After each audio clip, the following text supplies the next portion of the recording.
எத்தனை பேர் வசனத்தை கேட்பதற்கு ரெடியா இருக்கிறீங்க? எல்லாரும் பைபிளை தூக்கி சொல்லுங்க பாப்போம்.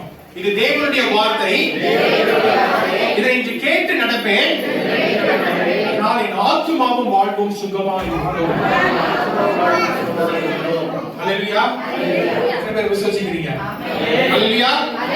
என்னுடைய வாழ்வும் என்னுடைய ஆத்துமாவும் என்னுடைய வாழ்வும் சுகமாய் இருக்கும். அல்லேலூயா. சிஸ்டர் கேட்டாங்க, நான் திரும்ப கேட்கிறேன், எத்தனை பேர் போன வார மெசேஜ் எத்தனை பேருக்கு ஞாபகம் இருக்கு? போன வாரத்துல கொடுத்த மெசேஜ் ரொம்ப நாளைக்கு முன்னாள் கேட்கல, போன மாசத்துல கொடுத்தது கேட்கல, போன வருஷத்துல கொடுத்தது கேட்கல, போன வாரத்துல கொடுத்த மெசேஜ் எத்தனை பேருக்கு ஞாபகம் இருக்கு? ஆவியால தேவனுடைய வார்த்தை ரொம்ப சந்தோஷம். இந்த பக்கம் ரொம்ப வெயிட்டா இருக்குது, இந்த பக்கத்துல வெயிட் கம்மியா இருக்குது. அல்லேலூயா. அல்லேலூயா. சரி, ரொம்ப சந்தோஷம். இது ஏறக்குறைய நான் கொடுக்க போகிறது. நான் இதை யோசிச்சுட்டு இருந்தேன், இந்த வசனத்தை குறித்து நான் இந்த செய்தியை குறித்து யோசிச்சுட்டு இருந்தேன். போன வாரம் சிஸ்டர் கொடுத்திருந்தாங்க, அதுல 2-3 குறிப்பு சிஸ்டர் சொன்னாங்க. அப்ப எனக்கு கன்ஃபார்ம் ஆச்சு, இதைத்தான் நான் கொடுக்க போகிறேன் அப்படின்ட்டு. இது ஏறக்குறைய போன வாரத்தினுடைய அந்த மெசேஜ் சிஸ்டர் கொடுத்ததுக்கு ஒரு தொடர்பாக அதனுடைய அடுத்தபடியாக நீங்க பார்த்துக் கொள்ளுங்க. அதை நிரம்புகிறது குறித்தல்ல, சில காரியங்களை சிஸ்டர் சொன்னாங்க, அதை குறித்து நான் பேச விரும்புகிறேன். மத்தேயு 12:25, மத்தேயு 12:25 எடுத்துக்கொள்ளுங்கள். மத்தேயு 12:25 யாராவது எடுத்து வாசிங்க பார்ப்போம். மத்தேயு 12:25.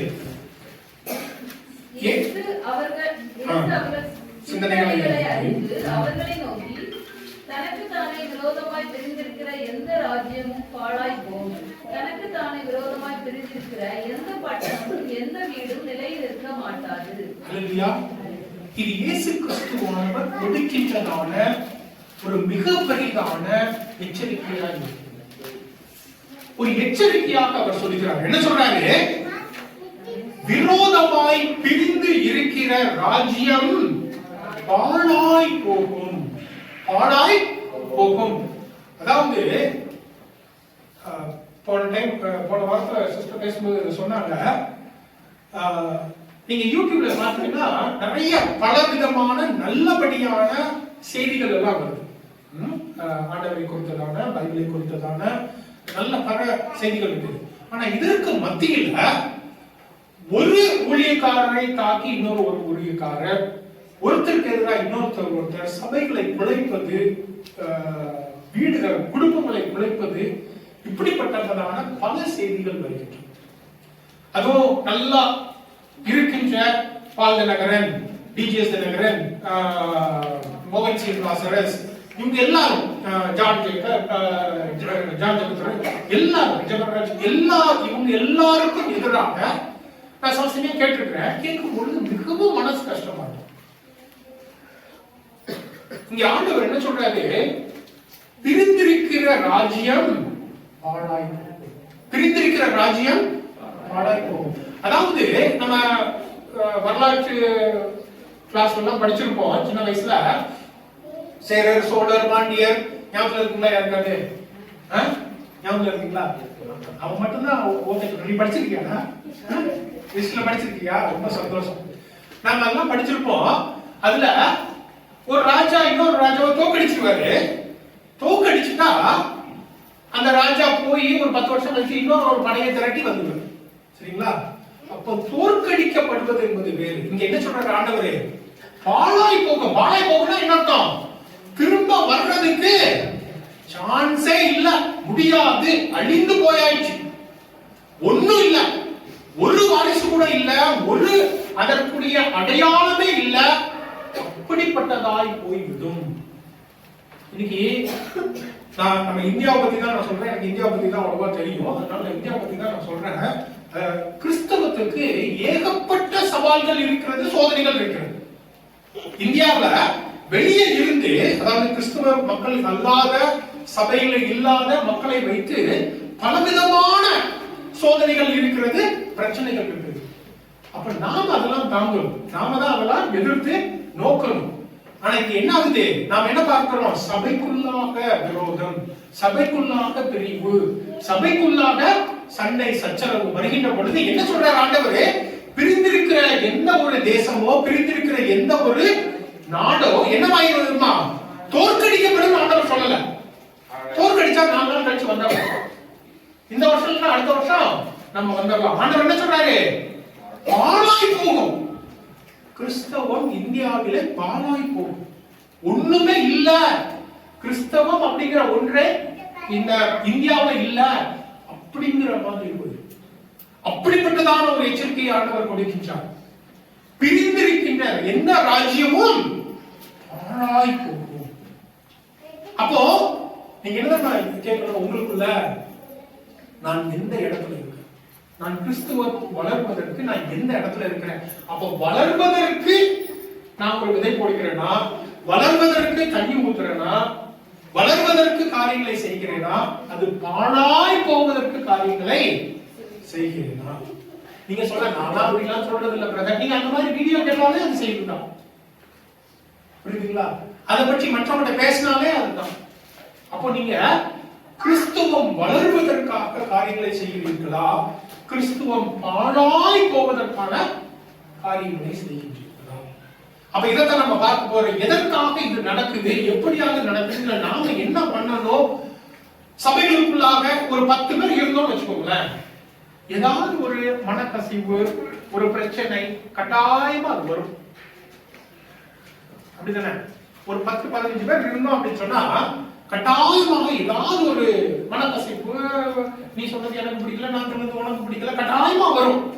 சபைகளுக்குள்ளும் இது வரும், குடும்பத்துக்குள்ளும் இது வரும். அது நம்ம வரவே வராது அப்படின்னு சொல்றதா அது தப்பு. கட்டாயமாக பிரச்சனைகள் வரும். அதை நாம் எப்படி நாம் கையாள வேண்டும், அதுதான் நம்ம நீங்க பார்க்க போகிறோம். ஏன் இப்படி நடக்குது? முதல்ல ஏன் இப்படியாக நடக்கிறது நீங்க முதல்ல இதை புரிஞ்சுக்கணும். முக்கியமான ஒரு காரியம், நீங்க மற்ற எதுவுமே உங்களுக்கு புரியலன்னு வச்சுக்கோங்க, நீங்க என்ன புரிஞ்சுக்கணும்? நீங்க என்ன புரிஞ்சுக்கணும்? நீங்க சபை பிரியப்படுகிறது, பிரிவாகிறது அப்படின்னா என்ன ஆகும்? பாழாய் போகும். இந்த சபை வளர்வதற்கு நீங்க எல்லாம் விதை போட்டுக்கிறீங்க. நான் வந்து பேசுகின்ற சபைன்னு சொல்லுகின்ற பொழுது இந்த சபையையும் நான் சொல்லுகிறேன்.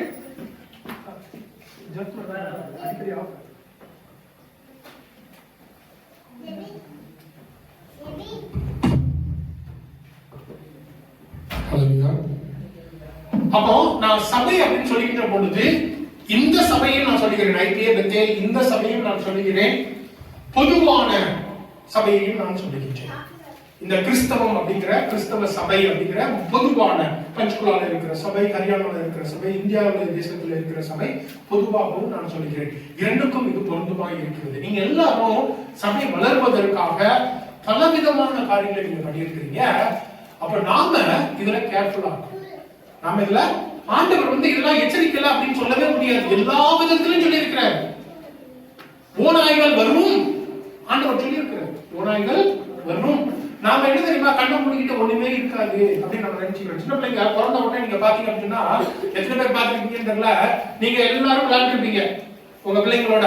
இந்த கண்ணை முடிக்கும், கண்ணை மட்டும் ஒண்ணுமே இல்ல அப்படிங்கிற மாதிரி ஆயிடும். நம்ம கண்ணை முடிச்சு பார்ப்போம். என்ன நாம என்ன நினைக்கிறோம் அப்படின்னா, கண்ணை மூடிட்டோம்னா இருக்கிற பிரச்சனைகள்லாம் நம்மளுக்கு தெரியாமலே போயிடும் அப்படின்னு நினைக்கிறோம். ஆனா ஆண்டவர் என்ன சொல்றாரு? ஓநாய்கள் வரும், பாழாய் போகும் அப்படிங்கிறாரு. அப்படின்னா என்ன அர்த்தம்? பாழா போகணும்னு ஆண்டவர் சொல்ல, ஓநாய் வந்தா அப்படியே எல்லாத்தையும் சாப்பிட்டு போகணும்னு ஆண்டவர் சொல்லல. நீங்க கேர்ஃபுல்லா, நீங்கள் கவனமாய் இருங்கள். அததான் எப்பவுமே அவர் சொல்லுவார், கவனமாய் இரு, இதோ இதோ பாருங்க அப்படிங்கிறார் ஆண்டவர். அப்படின்னா என்ன அர்த்தம்? கவனமாய் இருக்க வேண்டும். சரி, எடுத்துக்கொள்ளுங்க. முதலாவது ஏன் இப்படி வருது அப்படிங்கறத நம்ம பார்க்க போகிறோம். யோவான் 21:21, யோவான் 21:21 எடுத்து படிச்சீங்க அப்படின்னா, இங்க ஆண்டவராகிய இயேசு கிறிஸ்துவானவர் மரித்து உயிர்த்தெழுந்து விட்டார். உங்க எல்லாருக்கும் தெரியும், பேதுரு இயேசு கிறிஸ்துவை 3 முறை மறுதலித்து விட்டார். அப்படிதானே? 3 முறை மறுதலிச்சுட்டு அவருக்கு மிகுந்த ஒரு துக்கம். உடனே அவர் போய் அழுகுறாரு. ஆண்டவர் உயிர்த்தெழுந்த பின்பு ஆண்டவர் வர்றாரு, பேதுருட்ட சொல்றாரு, நீ என்னுடைய மந்தையை மேய். அதாவது இந்த சபை கெட்டப்படுவதற்கான எல்லா காரியத்தையும் நீ செய். அதாவது சபை அப்படிங்கிறதே இல்ல. அப்போ சபை அப்படிங்கிற ஒரு காரியமே இல்ல. இயேசு கிறிஸ்து இருக்கிறவருக்கு இயேசு கிறிஸ்து தான் எல்லாம் பார்த்துட்டு இருந்தாங்க. அப்ப இயேசு கிறிஸ்து மரித்த பின் தான் சபை அப்படிங்கறதே வரப்போகிறது, மந்தை அப்படிங்கறதே வரப்போகிறது. அப்பதான் வரப்போகுது. அதனுடைய மிக பெரிதான அந்த பொறுப்பு புதிதாய் ஆரம்பிக்கின்ற அந்த மந்தை சபை அப்படிங்கிற ஒரு காரியத்தை ஆண்டவர் பேதுரு கையில கொடுக்கிறார். யார் கையில? மனிதனித்த பேதுரு கையில கொடுக்கிறார். அப்ப நாமளா இருந்தா என்ன சொல்லியிருந்திருக்கணும்? நாம ஒரு இதுவா இருந்தா என்ன சொல்லியிருந்திருக்கணும்? நம்ம ஆண்டவரே ரொம்ப சந்தோஷம், நான் வந்து தவறி போனேன், நான் மறுதளிச்சேன், நான் வந்து தப்பு பண்ணேன், ஆனா நீங்க மன்னிச்சு நீங்க இந்த ஒரு பெரிதான பொறுப்பை என் மேல கொடுக்குறீங்க அப்படிதான் அவன் சொல்லியிருக்கணும். அவன் நம்ம சொல்றான் பாருங்க, 21 படிங்க. அவனை கண்டு பேதுரு இயேசுவை நோக்கி, ஆண்டவரே, இவன் காரியம் என்ன என்றான். அதாவது இதுக்கு முந்தின இது நம்ம பார்த்தோம் அப்படின்னா 20வது வசனத்தை பார்த்தோம்னா பேதுரு திரும்பி பார்த்து என்ன சொல்றாரு? ஆண்டவர் நீ பெரிதான ஒரு பொறுப்பை அவன் மேல கொடுக்கிறார், சபையை கெட்டக்கூடியதான அப்படிப்பட்டதான ஒரு பெரிய பொறுப்பை கொடுக்கிறார். அவன் என்ன பண்றான்? அவன் ஆண்டவரை பார்க்கல, இயேசு கிறிஸ்துவை பார்க்கல. அங்க 20வது வசனத்துல நம்ம பார்க்கிறோம், பேதுரு திரும்பி பார்த்து இயேசுவுக்கு அன்பாய் இருந்தவனும் ராபோஜனம் பண்ணுகையில் அவர் மார்பிலை சாய்ந்து, ஆண்டவரே, உம்மை காட்டி குடிக்கிறவன் யார் என்றும் கேட்டவனாகிய சீஷன் பின்னே வருகிறதை கண்டான். அப்ப அவனை பார்க்கிறான், பின்னால பார்க்கிறான். ஆண்டவர் சொல்றாரு, ஆண்டவரை பார்க்கல. அவன் என்ன பண்றான்? பின்னாடி பார்த்துட்டு என்ன சொல்றான்? ஆண்டவரே, அவனை பொறுத்து இல்ல, ஆண்டவரே அவனை குறித்து இல்லை. பண்ணி ஆண்டவரை உனக்கு என்ன, அவனை பத்தி உனக்கு கவலை, நீ சொன்ன காரியத்தை பண்ணி. இன்னைக்கும் நாம அப்படிதான். ஆண்டவர் நம்முடைய கையில பெரிதான ஒரு பொறுப்பை ஒப்பு கொடுக்கிறார். சபையில நீ வந்து மியூசிக் பண்ணு, சபையில நீ காணிக்க வசனம் சொல்லு, சபையில நீ வந்து எல்லாத்தையும் வழி நடத்து அப்படின்னு ஒரு பெரிதான பொறுப்பு கொடுக்கிறார். நாம என்ன பண்ணணும்? ரொம்ப சந்தோஷம், நான் எனக்கு ஒண்ணுமே தெரியாம இருக்கேன், மைக் பிடிச்சு நான் பேசுனதே கிடையாது, நீ எனக்கு கொடுத்துருக்க, ரொம்ப சந்தோஷம், தேங்க்யூ ஆண்டவரே, உங்களுக்கு ஸ்தோத்திரம் அப்படி நம்ம சொல்லணும். நாம என்ன பண்றோம்? பார்த்து அவனுக்கு என்ன, அவன் என்ன பண்ண போறான், நீங்க அவனுக்கு என்ன கொடுக்க போறீங்க, அவனுக்கு என்ன கொடுத்தா உங்களுக்கு என்ன? இன்னைக்கு அதுதான் நடக்குது. ஆண்டவர் நம் எல்லாருக்கும் ஊழியர்களை கொடுத்திருக்கிறார். சபைகள், சில போதகர்களுக்கு சபைகளை கொடுத்திருக்கிறார், சில ஊழியக்காரர்களுக்கு குறிப்பான ஒரு ஊழியத்தை கொடுத்திருக்கிறார். அதை பண்றது இல்ல. பால்கு நகரன் இப்படி பண்றாரு, ஜான் ஜெபராஜ் இப்படி பண்றாரு. உனக்கு கொடுத்த ஊழியம் என்ன? ஆண்டவர் உனக்கு ஒரு ஊழியம் கொடுத்திருக்கிறாரு. அந்த ஊழியத்தை விட்டு விட்டு நாம் என்ன பண்றோம்? அவனுக்கு என்ன? பேதுரு பண்ண அதே தப்பு தான் நாமளும் பண்ணிட்டு இருக்கோம். இன்னைக்கு நாம மாறவே இல்லை. ஆனால் இதே பேதுரு பரிசுத்த ஆவியானவரை பெற்றுக்கொண்ட பின்பு அடுத்த பக்கத்துல நீங்க பாத்தீங்க அப்படின்னா பேதுருவும் யோவானும் இங்க என்ன சொல்றான்? யோவானை குறித்து அவனுக்கு ஒரு பொறாமை, ஒரு காரணம். அவனுக்கு என்ன, நீங்க அவனுக்கு என்ன கொடுக்க போறீங்க? எனக்கு என்ன கொடுத்தீங்க, அப்ப இதுவே எனக்கு கொடுத்துட்டீங்கன்னா அப்புறம் அவனுக்கு என்ன கொடுக்க போறீங்க சொல்லுங்க. நீங்க அவனை விட எனக்கு அதிகமாக வேணும் அப்படிங்கிற ஒரு எண்ணம். ஆனா பரிசுத்த ஆவியானவரை பெற்றுக்கொண்டவன் என்ன தரமா ஆகுது? அவனும் யோவானும் சேர்ந்து போகிறார். அல்லேலூயா, அதுதாங்க பரிசுத்த ஆவியானவர். அப்போ நாம் பரிசுத்த ஆவியினால் நிரப்பப்படுகிற பொழுது என்ன ஆகுது? நம்முடைய சிந்தனையும் நம்முடைய கவனமும் திரும்ப இயேசு கிறிஸ்து மேல வந்து அந்த பரிசுத்த ஆவியானவரால் நம்ம நிரப்பப்படல, தேவனுடைய வார்த்தையினால் நிரப்பப்படல, அப்ப நம்முடைய கவனம் எல்லாம் அங்க செதறுது. ஆனா பரிசுத்த ஆவியானவர் வந்தவுடனே என்ன ஆயிருது? கவனம் இயேசு கிறிஸ்து மேல, சபையின் மேல போயிடுது. சபையை நாம நடத்தணும், சபையில நம்ம அங்க வைக்கணும், நாம் இயேசு கிறிஸ்துவுக்காக அற்புதங்களை செய்யணும் அப்படிங்கிற மாதிரி வரும். அல்லேலூயா. அப்ப நம்முடைய கவனம் இயேசு கிறிஸ்துவின் மேல இல்லாத போதுதான் நம்ம எல்லாரையும் பத்தி பார்க்கணும். இயேசு கிறிஸ்துவை பார்த்தோம்னா என்ன பண்ணுவோம்? எவ்வளவோ பெரிய பாவி, நான் எவ்வளவோ பாவம் பண்ணிருக்கிறேன்னா, என்னையே ஆண்டவர் பிடிச்சு எடுத்திருக்கிறாரு, எனக்கே ஒரு இது கொடுத்திருக்கிறாரு, என்னையே திரும்ப கொண்டு வந்திருக்கிறாரு. அவன் எவ்வளவு பெரிய பாவம் பண்ணட்டும், அவனையே ஆண்டவர் கொண்டு வந்துருவாரு. அல்லேலூயா. அப்ப நாம என்ன பண்ணுவோம்? என்னையே கொண்டு வந்தாரியா, அவனை கொண்டு வருவாரியா. அவன் எவ்வளவு பெரிய பாவியா இருக்கட்டும், ஊழியர் பண்றாரு, அவன் எதை தப்பு பண்றாரு, நான் என்ன சொல்லுவேன்? என்னையே கொண்டு வந்தாரு, நான் ஒரு காய் ஜெபிக்க போகிறேன் அப்படின்னு கொண்டு வந்துருவேன். அல்லேலூயா. அதுதான் பேதுரு பண்ணி இருந்திருக்கணும். பேதுரு என்ன சொல்லிருக்கணும்? நான் 3 நேரம் மறுதலிச்சேங்க, ஆண்டவரே இல்ல, நான் சத்தியம் பண்ணேங்க, என்னையே ஆண்டவர் மன்னிச்சுட்டாரு அப்படின்னு தானே சொல்லியிருக்கணும்.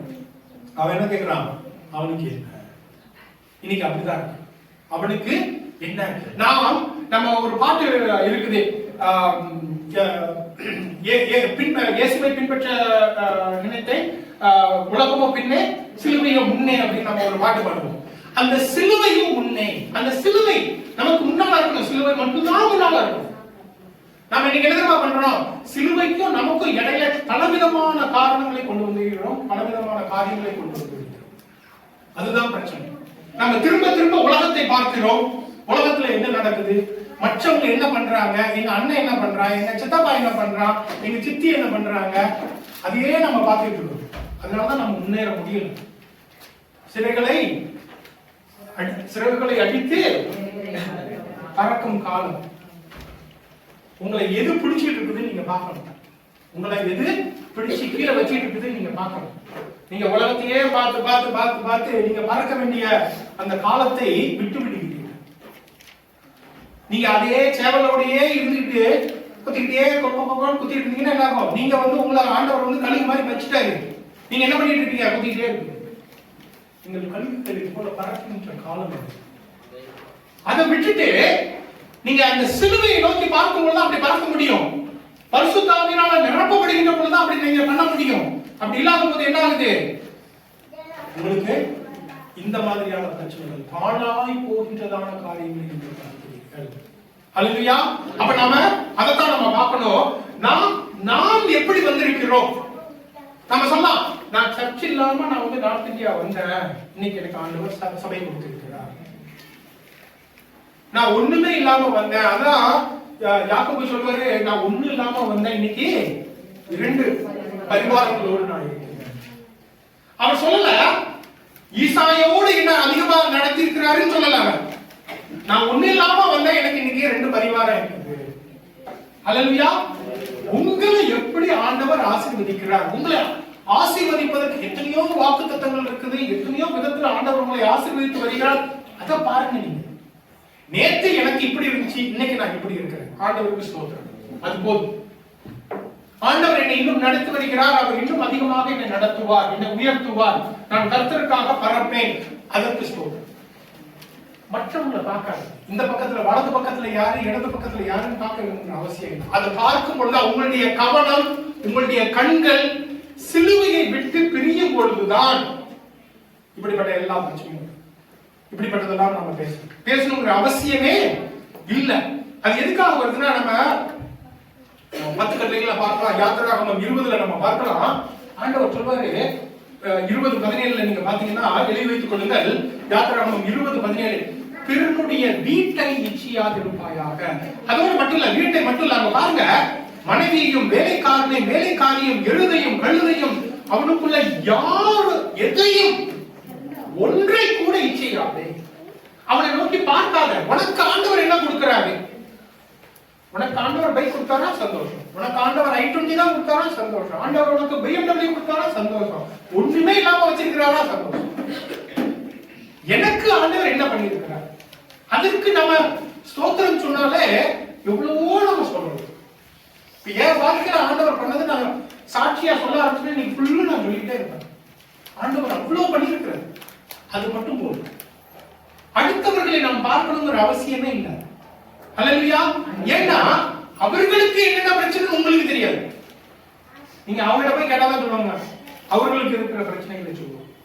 நாம வெளியிருந்து பார்க்கும்போது அவர்கள் நம்மை விட அதிகமாக ஆசீர்வதிக்கப்பட்டதாக தெரியும்.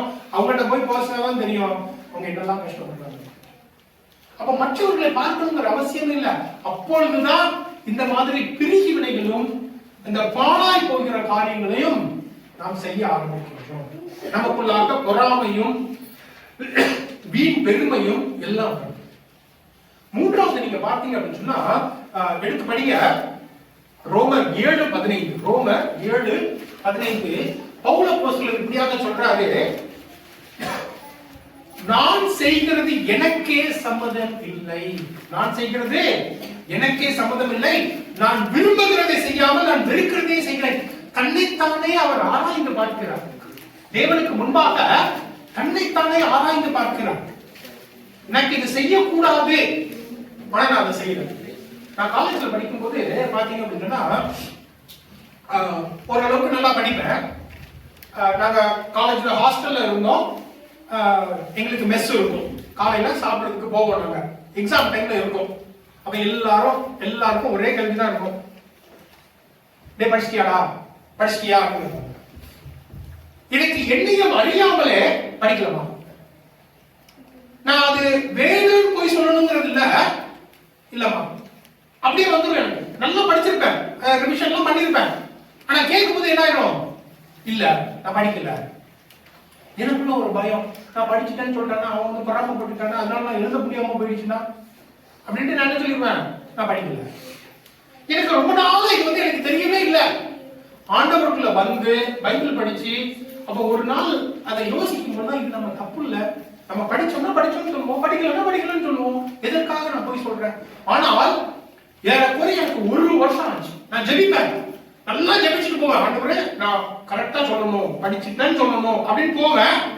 மெஸ் உள்ள போவேன், சாப்பிடுற அறைக்கு மெஸ்க்குள்ள போவேன். எவனாவது ஒருத்தன் கேட்பான், காணா இல்லடா அப்படின்னு.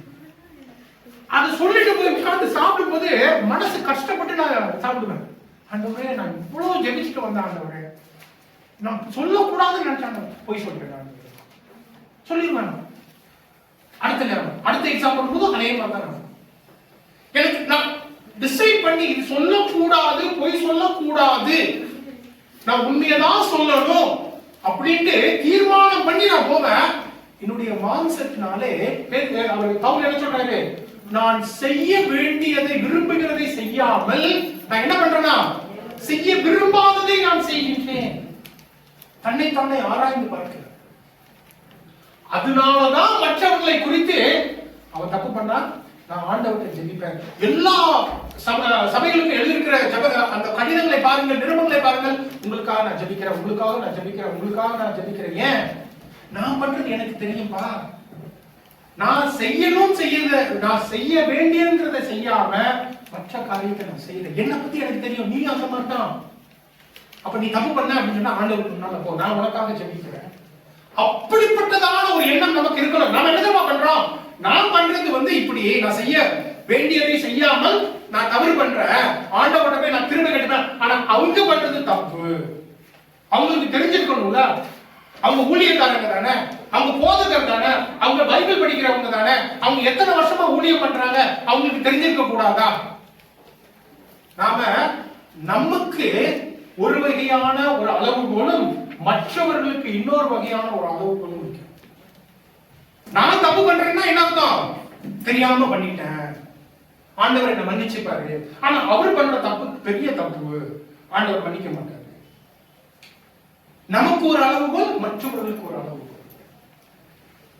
தேவனுக்கு முன்பாக தேவன் யாருக்கும் பாரபட்சம் காட்டுகிறவர் கிடையாது. அல்லேலூயா. அப்போ நாம என்ன பண்ணணும்? இங்க பாருங்க, மத்தேயு 7 ஆண்டவர் சொல்றார். மத்தேயு 7:3 நம்ம இன்னொரு ஒரு முறையும் நம்ம அதை தியானிப்போம். மத்தேயு 7:3-4 உங்களுக்கு தெரிஞ்சதான்.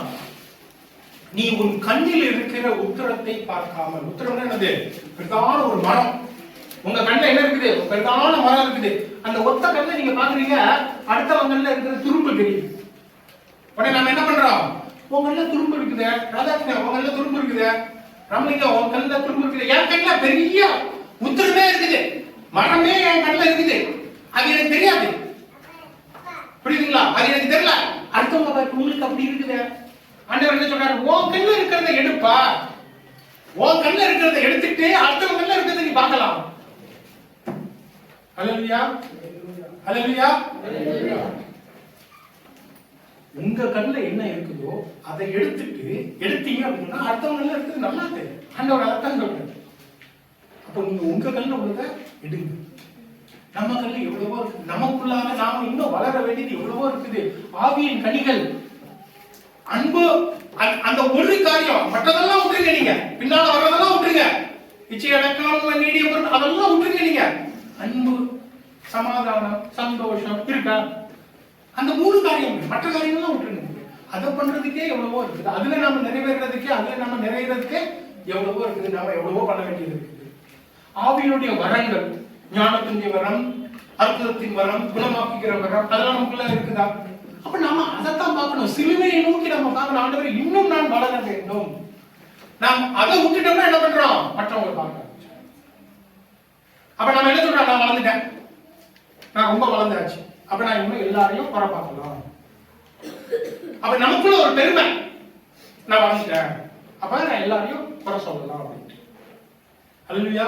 அப்ப நாம என்ன பண்ணணும் அப்படின்னு சொன்னா, நாம் சிலுவையை நோக்கி நாம ஏன் இதெல்லாம் பண்றோம், நம்ம மற்றவங்களையே பார்க்கணும், சிலுவையை நோக்கி பார்க்க வேண்டும். நான் வேற ஒன்றையும் பார்க்க மாட்டேன். அதத்தான் பவுல் அப்போஸ்தலன் திரும்ப திரும்ப சொல்லுவாரு, நான் எதுல பெருமை கொள்ளுவேன், நான் வந்து ஒரு பாரசீகன் அப்படின்ட்டு நான் பெருமை கொள்ள மாட்டேன். கபிரியல்கிட்ட படிச்ச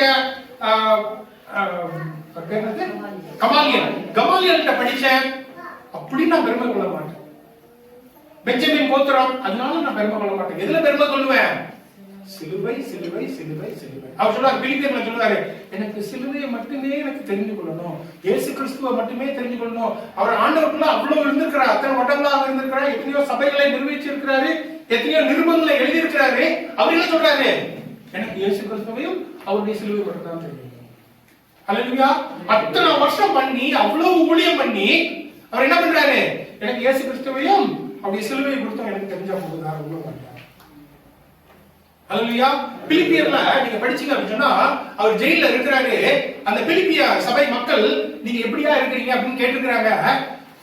அதை நீங்க யோசிச்சு பாருங்களேன். இப்ப நீங்க ஜெயில இருக்கிறீங்க, உங்கள்கிட்ட ஒருத்தர் வந்து கேட்கிறாரு, நீங்க எப்படி இருக்கீங்க, இல்ல நீங்க இப்ப இங்கேயே இருக்கிறீங்க, பஞ்சுகுலால இருக்கிறீங்க, மகேஷ்பூர்ல இருக்கிறீங்க, யாரோ ஒருத்தர் உங்க ஊர்ல இருந்து எப்படிப்பா இருக்கிறா அப்படின்னு கேட்கறாங்க. நீங்க என்ன பண்ணுவீங்க, ரொம்ப பொல்யூஷன், எல்லா இடமும் மண்ணா இருக்குது, எல்லா இடத்துலயும் மழையா இருக்குது, ஒரே பிரச்சனையா இருக்குது, இப்படிதானே சொல்லுவீங்க.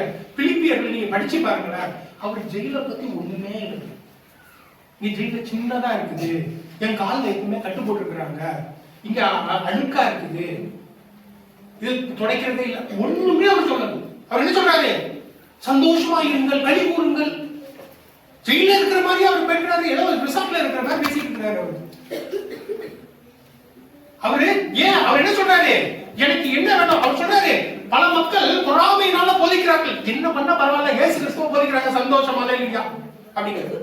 அவருக்கு என்ன, இயேசு கிறிஸ்து அவர் போதிக்கப்பட்டார், போதும், சந்தோஷம்.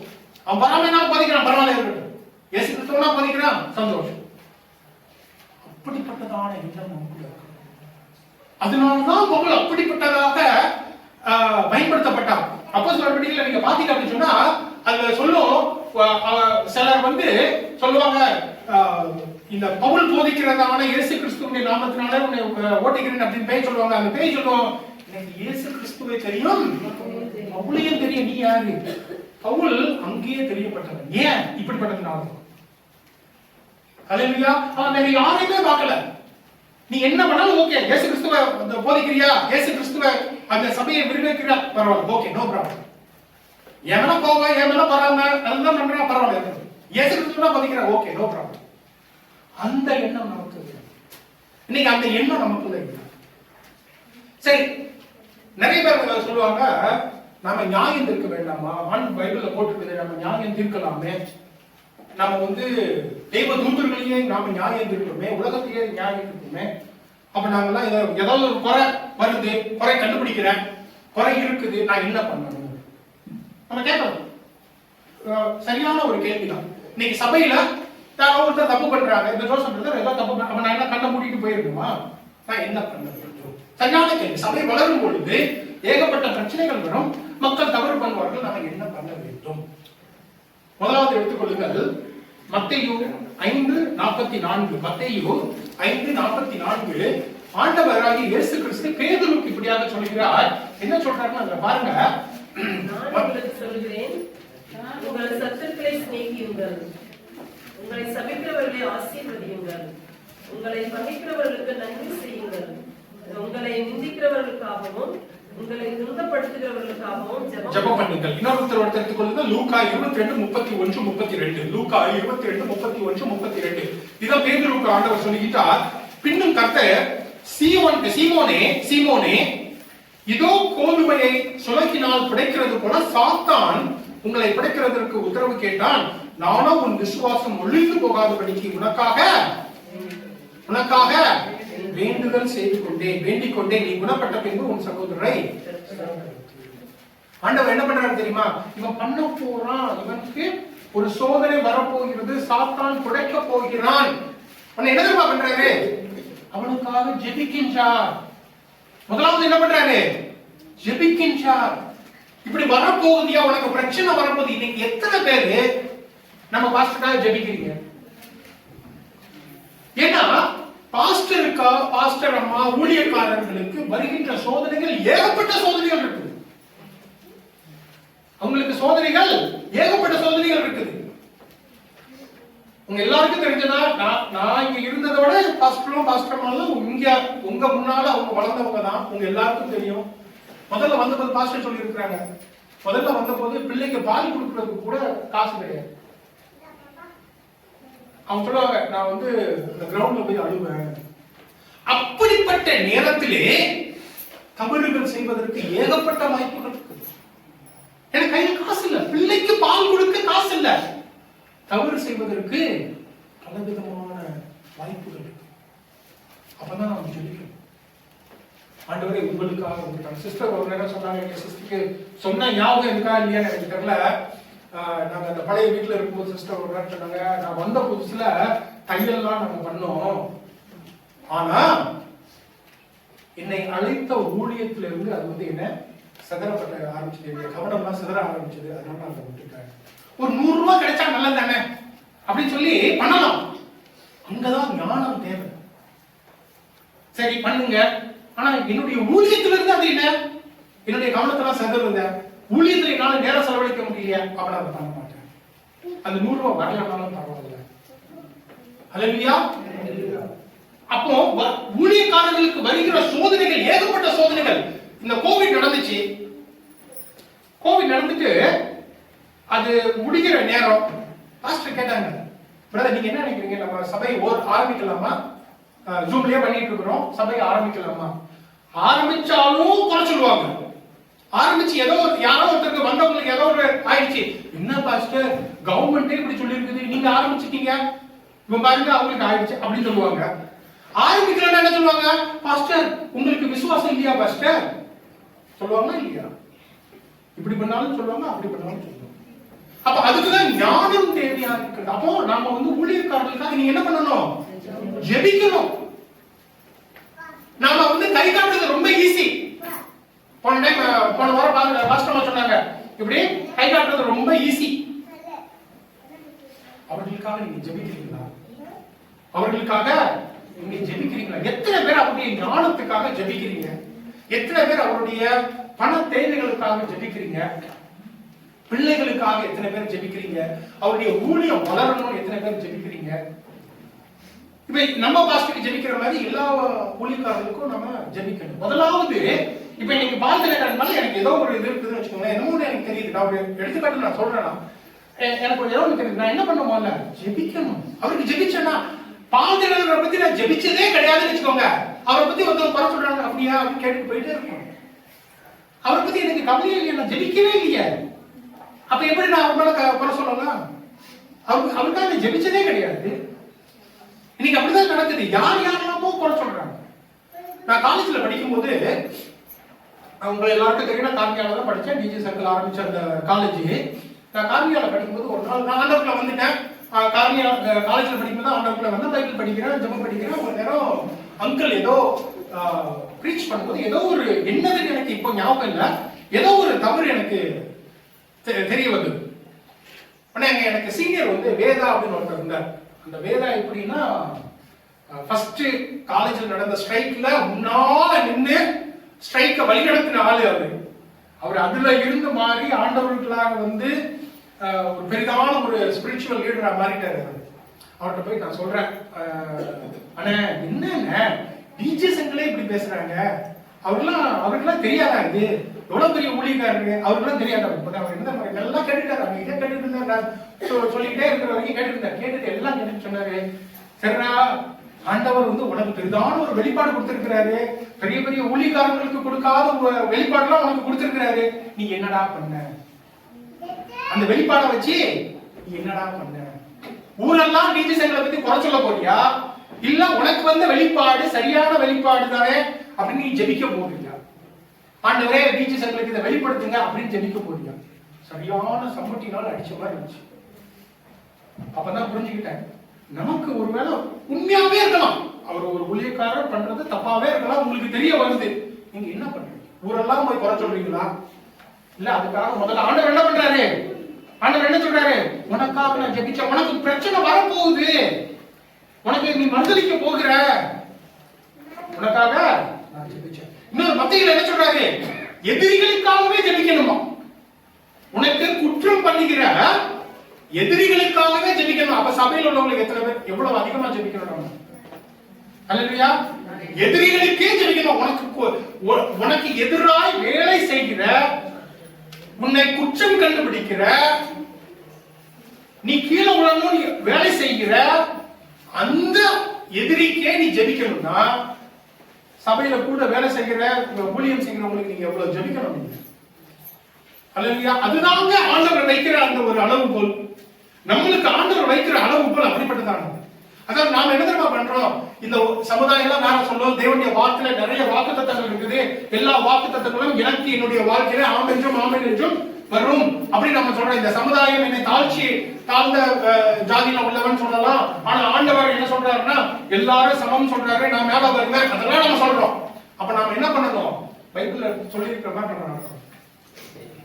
எதிரிக்கே நான் ஜெபிக்கணும்னா என்னோட கூட வேலை செய்யறவங்களுக்கு நான் கட்டாயமா ஜெபம் செய்ய வேண்டும். அல்லேலூயா. அப்போ இப்படிப்பட்டதான குறைகள் ஏன் தெரியுமா வருது? நம்ம ஜெபிக்கிறது இல்லை. அப்படி ஒருவேளை உங்களுக்கு தெரியவே வருது, சிஸ்டர் சொன்னது தப்பு, உங்களுக்கு பெரிதான ஒரு வெளிப்பாடு வந்துச்சு, சிஸ்டர் சொன்னது ஏதோ தப்பு, நீங்க என்ன பண்ணணும்? ஜெபிக்கணும். ஆண்டவரே பெரிதான ஒரு வெளிப்பாடு எனக்கு வந்திருக்கு ஆண்டவரே, ரொம்ப சந்தோஷம் ஆண்டவரே, சிஸ்டருக்கு இல்ல, நான் ஜெபிக்கிறேன். அல்லேலூயா. முதல்ல நீங்க பண்ண வேண்டியது ஜெபிக்கணும். உங்களுக்கு ஏதோ ஒண்ணு தெரிய வருது, மற்றவருக்கு தெரிய வரல, சந்தோஷம், ஆண்டவர் உங்களுக்கு வெளிப்படுத்தி இருக்கிறார், முதல்ல ஜெபி. முதல் காரியம் என்ன பண்ணுவீங்க? ஜெபிக்கணும். ரெண்டாவது பாருங்க, நம்ம ஏற்கனவே பார்த்தோம் மத்தேயு 7, உன் கண்ணில் இருக்கிற உத்திரத்தை எடுத்துக்கொண்டு. அப்ப நீங்க என்ன தெரியுமா? ஆண்டவரே இதை காமிக்கிறீங்க அப்படின்னு சொன்னா, நான் என் கண்ணில் ஏதோ ஒண்ணு இருக்குது, முதலாவது கேட்க வேண்டியது அதுதான். பரிசுத்த ஆவியானவரை எனக்கு நீங்க காமிக்கிற, நான் என்ன தப்பு பண்றேன்? இப்படி நம்ம முன்னால மெசேஜ் கொடுக்கும் போதெல்லாம் கீழே உட்கார்ந்துக்கிட்டு நான் எத்தனையோ பேர நியாயம் தீர்த்திருக்கிறேன். உங்களுக்கு ஒழுங்கா பேச தெரியாது, என்ன ஜோக் அடிக்கிறாங்க, எப்படிலாம் பேசுறாங்க. இன்னைக்கு நீங்க மைக்கு பிடிச்சி பேசுறீங்களோ அன்னைக்குதான் அதோட கஷ்டம் தெரியும். இவர் ராதாகிருஷ்ணன் எப்பவும் சொல்லுவாரு, நான் என்னதாமோ ப்ரிப்பேர் பண்ணிட்டு வருவேன், மைக்க பிடிச்சினா என்ன பேசுறேன்னே தெரியாது. அது உண்மை. இங்க வந்து நீங்க என்னதான் ப்ரிப்பேர் பண்ணுவாங்க, மைக்க பிடிச்சீங்கன்னா என்ன பேசுறீங்கன்னே தெரியாது. சிஸ்டர் சொல்றாங்க, நான் சாட்சி சொல்றேன், என்னமோ வருவேன், வேற என்னமோ பண்றேன் அப்படின்ட்டு. அது அப்படிதான் இருக்கும்.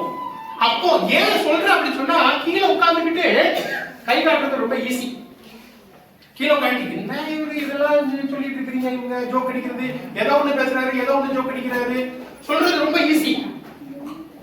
நீங்க ஜெபிக்கிறீங்களா? நீங்க அதை பண்ணிருக்கிறீங்களா? நீங்க முன்னால வந்து உங்களால செய்து கொடுக்க முடியுதா? அந்த செய்தி கொடுக்கும் பொழுது நீங்க என்னெல்லாம் தப்பு பண்றீங்க உங்களுக்கு தெரியுதா?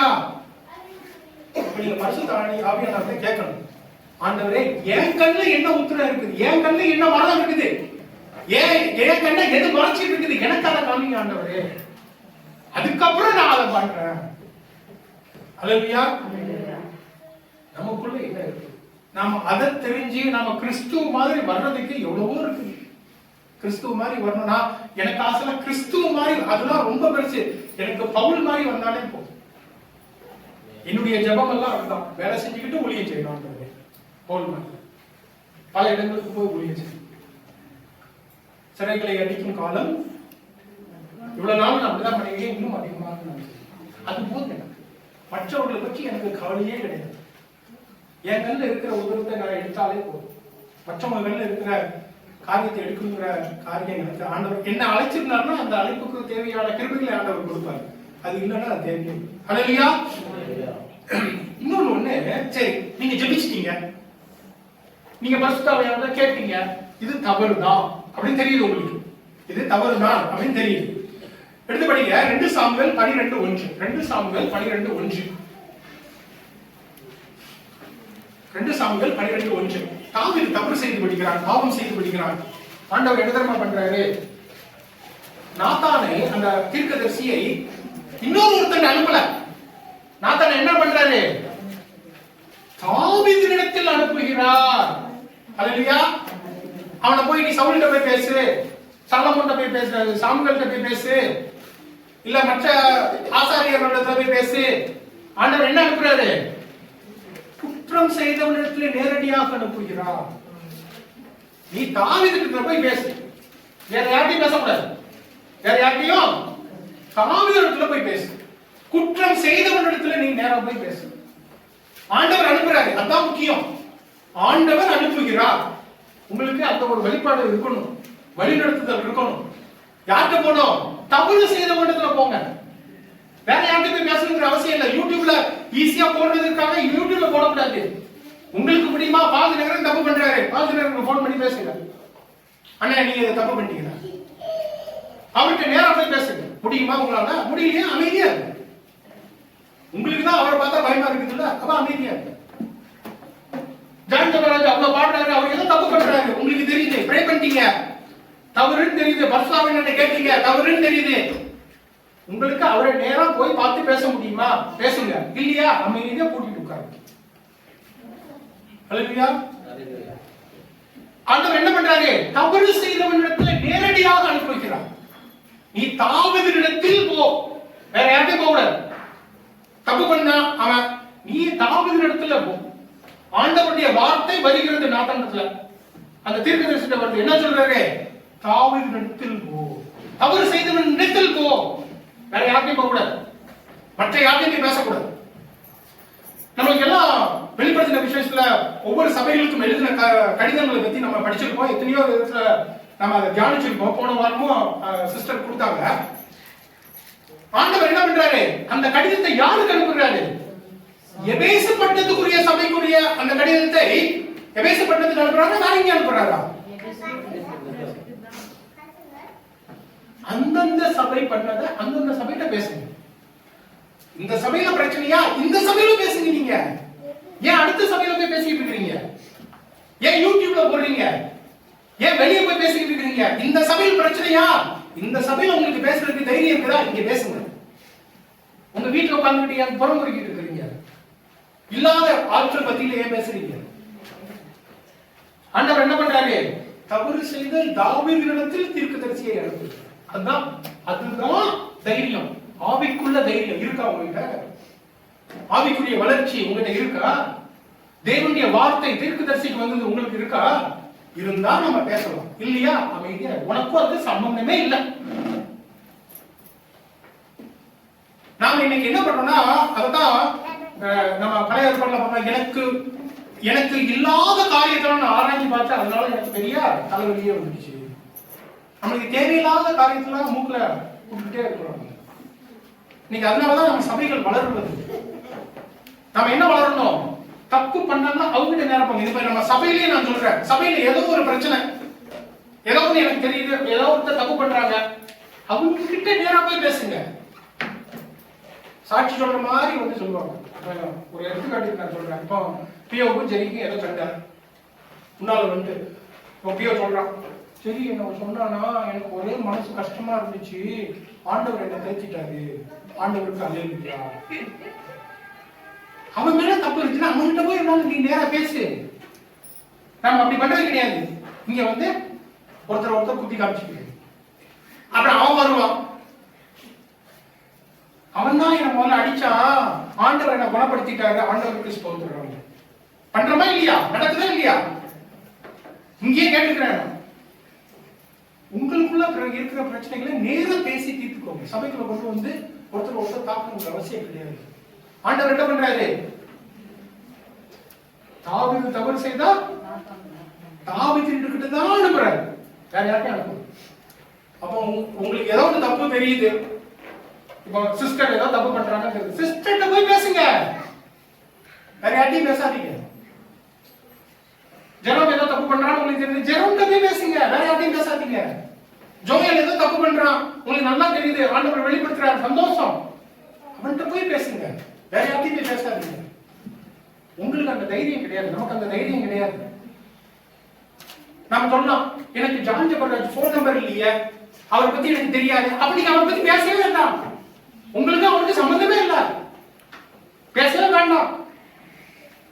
பெர்க்மன்ஸ் பிரதர் ஃபாதர் பண்றதுலாம் தப்பு.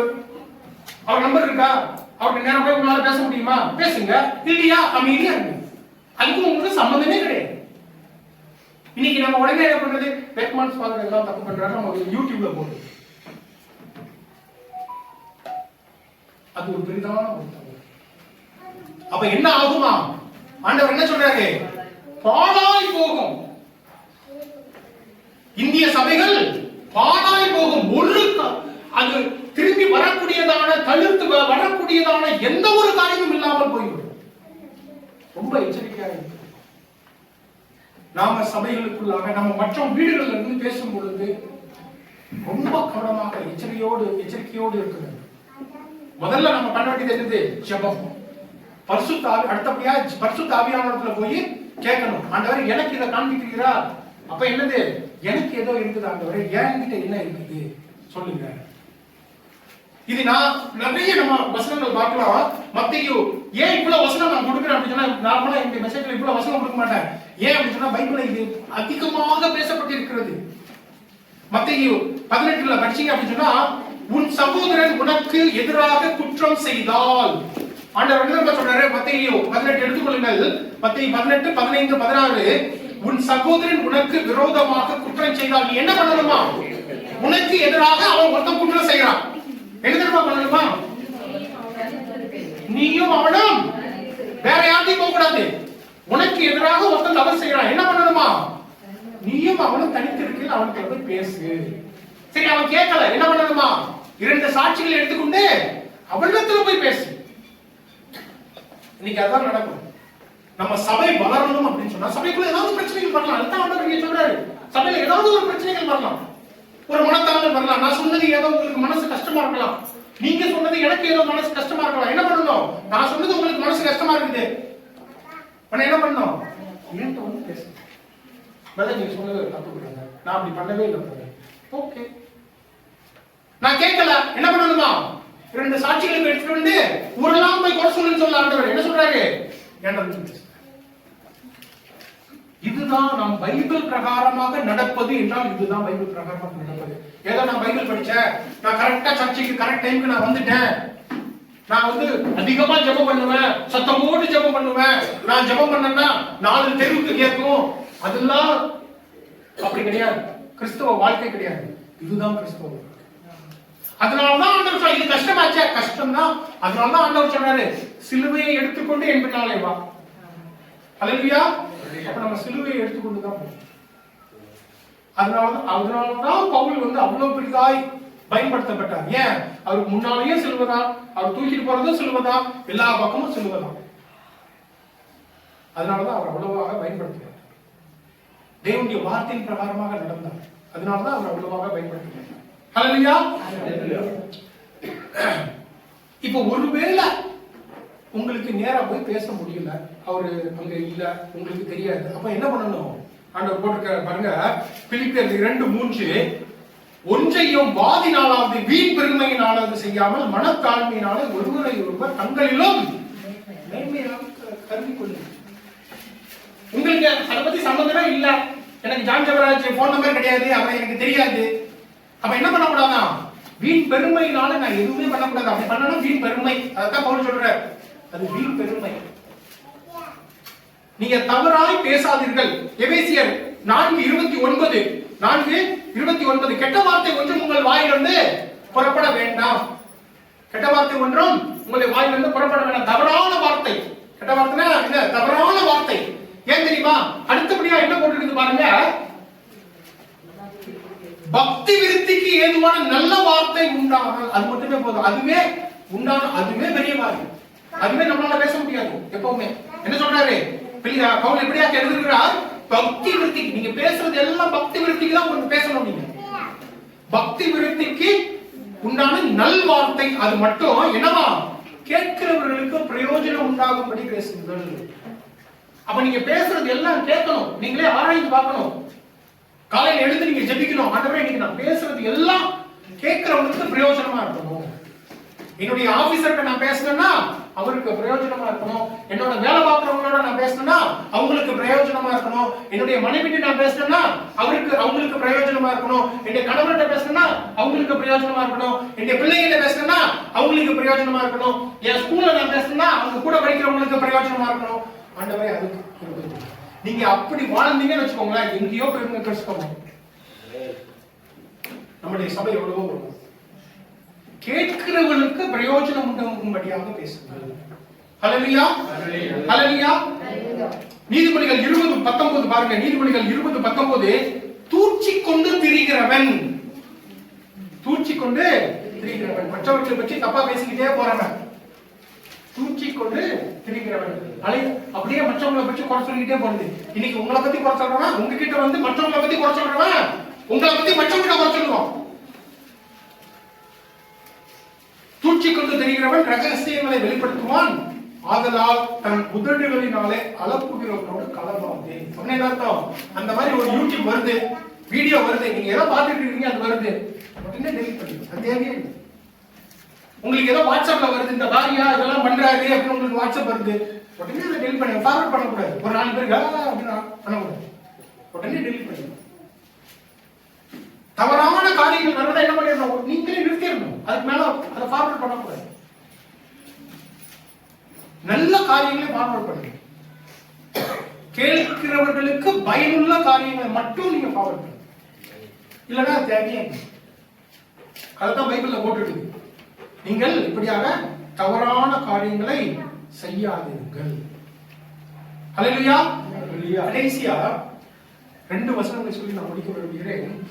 லூக்கா 22:31 ஏற்கனவே பார்த்தோம். லூக்கா 22:31-32 ஆண்டவர் என்ன பண்றாரு, பேதுரு கூட இருந்த அந்த சீஷர்கள் எல்லாரும் கோதுமையை போல புடைக்கப்பட போகிறார்கள் அப்படின்னு அவருக்கு தெரியுது. அவர் என்ன பண்றாரு, உடனே அவரு எக்காலமா ஆண்டவர்கிட்ட போய் அந்த தேவனாகிய கர்த்தரிடத்துல போயிட்டு, பிதாவாகிய தேவனிடத்துல போயிட்டு, பாத்தீங்களா நான் மட்டும்தான் எல்லாம் பண்ண முடியும், இவங்கெல்லாம் என்னோட 3 வருஷம் இருந்தாங்க, அவங்களாம் நான் ட்ரெயின் பண்ணேன், ஆனா இவங்க எல்லாம் யூஸ்லெஸ், அவங்க எல்லாம் யூஸ்லெஸ், இவங்களுக்கு எல்லாம் ஒண்ணுமே தெரியாது அப்படின்னு சொல்லல. அவர் என்ன பண்றாரு, இவங்களை எல்லாம் கோதுமையை போல புடைப்பதற்கு சாத்தான் கேட்டுக்கிறான், நான் ஜெபிச்சிருக்கிறேன். என்ன பண்ணணும், உங்களுடைய குறிக்கோள் என்னவா இருக்கணும், நீங்க பண்றதெல்லாம் என்னவா இருக்கணும், ஜெபிக்கிறதா இருக்கணும். நீங்க இதை ஞாபகத்துல வச்சுக்கோங்க. இது நிறைய காரியங்கள் இருக்கு, வசனங்கள் உங்களுக்கே தெரிஞ்சிருக்கும். சாத்தான் யார் கீழே உள்ள போறா, யாரை விழுங்கலாம் என்று கர்ஜிக்கிற சிங்கம் போல சுத்தி இருக்கிறான். அப்ப எத்தனை ஊழியக்காரர்களை விழுங்கலாம் என்று சுத்தி கொண்டு இருக்கிறான். அப்ப நீங்க அவனுக்கு போய் உணவு போடக்கூடாது. நீங்க என்ன பண்ணணும், ஆண்டவர் மாதிரி ஜெபிக்கணும். ஆண்டவர் அர்த்தம் சொல்றாரு, கோதுமையை புடைப்பதை போல அவன் வந்திருக்கிறான். அப்போ நீங்க என்ன பண்ணணுமா, ஜெபிக்க வேண்டும். ஆண்டவர் என்ன சொல்றாரு, ஜெபிக்க வேண்டும். அப்ப நீங்க என்ன பண்ணணும், ஜெபிக்கணும். இந்தியாவில் உள்ள ஊழியக்காரர்கள் யாருமே கீழே விழுந்துடக்கூடாது ஆண்டவரே. பெண்கள்னால எதுவும் பிரச்சனை வந்துடக்கூடாது ஆண்டவரே. ஆண்கள்னால எதுவும் பிரச்சனை வந்துடக்கூடாது ஆண்டவரே. பணத்தினால எதுவும் பிரச்சனை வந்துடக்கூடாது ஆண்டவரே. அவர்களுக்காக நம்ம ஜெபிக்கணும். ஆண்டவரே, எங்க ஊழியக்காரர்கள் எல்லாரையும் சாத்தான் கோதுமை போல புடைப்பதற்காக இருக்கிற ஆண்டவரே, அவங்களுக்காக நம்ம ஜெபிக்கிறோம் ஆண்டவரே. அது மட்டும்தான் நீங்க பண்ணணும். ஹல்லேலூயா. நீங்க அவர்களை பற்றி குறை சொல்லிக்கிட்ட பொழுது என்ன தெரியுமா, எடுத்துக்கொள்ளுங்கள். வெளிப்படுத்தின விசேஷம் 12:10, வெளிப்படுத்தின விசேஷம் 12:10, அப்பொழுது வானத்திலே ஒரு பெரிதான சத்தம் உண்டாகி, இப்பொழுது ரட்சிப்பும் வல்லமையும் நமது தேவனுடைய ராஜ்யமும் அவருடைய கிறிஸ்துவின் அதிகாரமும் உண்டாயிருக்கிறது. இரவும் பகலும் நம்முடைய தேவனுக்கு முன்பாக நம்முடைய சகோதரர்கள் மேல் குற்றம் பொருட்டு அவர்கள் மேல் குற்றம் சாட்டுகிறவர்கள். ஹல்லேலூயா. அப்ப நீங்க ஒரு சகோதரர் மேல குறை சாட்டுகிறீங்க, ஒரு சகோதரி மேல குறை சாட்டுகிறீங்க, ஒரு ஊழியக்காரர் மேல குறை சாட்டுகிறீங்க. அப்ப நீங்க யாரு, சாத்தானுடைய சபையில இருக்கிறீங்க, சாத்தானுடைய கூட்டம். நீங்க இயேசு கிறிஸ்துவின் கூட்டத்துல இருக்க போறீங்களா, சாத்தானுடைய கூட்டத்துல இருக்க போறீங்களா?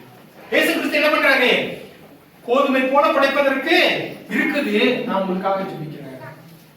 ஆண்டவரே, இந்தியாவில் இருக்கிற சபைகளுக்கு எல்லாம் எத்தனையோ பிரச்சனைகள் வருது ஆண்டவரே, நான் ஜெபிக்க போகிறேன். கிறிஸ்துமஸ் வரப்போது ஆரம்பிச்சிருவாங்க, ஒரு கோஷ்டி அடிக்கிறதுக்குன்னு வந்துருவாங்க, நீங்க வந்து டேலன்ஸ் பண்ணக்கூடாதுன்னு வந்துருவாங்க, அதெல்லாம் இருக்குது ஆண்டவரே, நான் ஜெபிக்க போகிறேன். ஹல்லேலூயா. அப்படின்னு இருக்க போறீங்களா, இல்ல தன் சகோதரன் மேல குற்றம் சாட்டுகிறவன் போல சாத்தானை போல இருக்க போறீங்களா? யோபுல இருக்குதா இல்லையா? அவன் சும்மாவா பண்றான், நீர் எல்லாத்தையும் அவனுக்கு கொடுத்திருக்கிறீரே அதனாலதான் அப்படி இருக்கிறான், அவன் குற்றம் சாட்டுறானா இல்லையா? அப்படி குற்றம் சாட்டுகிற அந்த கூட்டத்தோடு இருக்க போறீங்களா, இல்ல இயேசு கிறிஸ்து உங்களுக்கு எல்லாம் பிரச்சனை வரும்போது நான் ஜெபிச்சிருக்கிறேன், ஆனா அந்த பிரச்சனையில இருந்து நீங்க வெளியே வந்திருக்கீங்க, ஏன் பரிசுத்த ஆவியானவர் இருக்கிறாரு, அந்த கூட்டத்தோடு இருக்க போறீங்களா? உங்களுக்கு முன்பாக ஒரு முடிவு இருக்கிறது. யோசுவா சொன்னது மாதிரி உங்களுக்கு முன்பாக ஒரு முடிவு இருக்கு. நீங்க எந்த பக்கம் சாய போறீங்க? இந்த பக்கம் ஆண்டவர் பக்கம் சாய போறீங்களா, சாத்தான் பக்கம் சாய போறீங்களா, இல்ல குந்தி குந்தி நடக்க போறீங்களா? இந்த பக்கம் கொஞ்ச நேரம், அந்த பக்கம் கொஞ்ச நேரம், இந்த பக்கம் கொஞ்ச நேரம், அந்த பக்கம் கொஞ்ச நேரம், எப்படி இருக்க போறீங்க? நாம் சபை வளர்வதற்காக, இந்திய சபைகள் வளர்வதற்காக நாம் முயற்சி எடுக்கிறோம். அல்லேலூயா. தேவனுடைய ஊழியக்காரர்களுக்காக ஜெபிங்க, நம்முடைய சபை மக்களுக்காக ஜெபிங்க, சிலுவையை முன்னால வைத்து நடவுங்கள். வேற எதுவுமே நம்மளுக்கு தேவையில்லை. அப்படிதான் நாமும் வளர்வோம், சபையும். அல்லேலூயா. நாம் ஜெபிப்போம்.